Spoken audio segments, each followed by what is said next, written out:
आइए अब चलते हैं आज संसद के भीतर लगातार मचे हंगामे की खबरों की तरफ। आप कहने को तो बजट पर चर्चा हो रही है, पहले ये भी समझने की कोशिश करते हैं कि बजट पर चर्चा के जवाब में वित्त मंत्री निर्मला सीतारमण ने लोकसभा में क्या क्या कहा।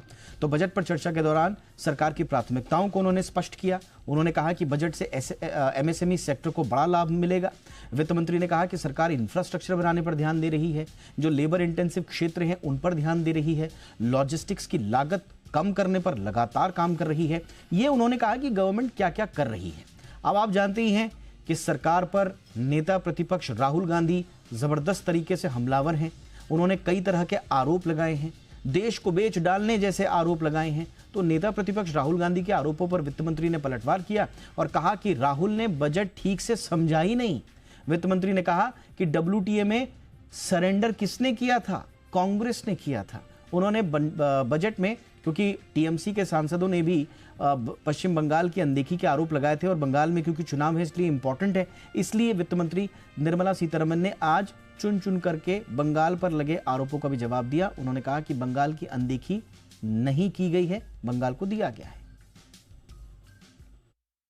This I would like to highlight two major announcements that we've made, in which I have not named any states. In fact, I have openly said, for creating this big facility, states can aspire, any state can aspire, going through the PM Gati Shakti filters.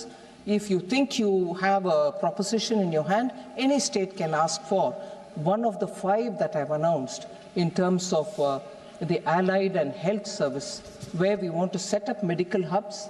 States can aspire to be a part of it, wherein all the aspects of medical education and hospitals for treatment of patients can all be focused in one area, where nurses or any other 10 different allied health services will have their institutions through which people can learn, get themselves skilled, find jobs there itself, and that will become a medical tourism hub. So any state can qualify. And फिर वो बहुत बड़ा बयान दिया, geopolitics, energy, weaponisation of finance, इन सब के ऊपर बोले कि इतने सारे चैलेंजेस हैं, बजट ब्लड, ये भी बोल रहे हैं कि हमारे बजट उसको एक्नॉलेज करता है, मगर बजट में इतने सारे हैं उसको पढ़ा नहीं है। Who has sold? I tell you who has sold. 2013 में World Bank, World Trade Organization WTO में जाकर के बाली में कांग्रेस ने एक समझौता करके आए। वो 2 ही विषय था, ट्रेड फैसिलिटेशन एक था, दूसरा विषय public stock holding of grains था।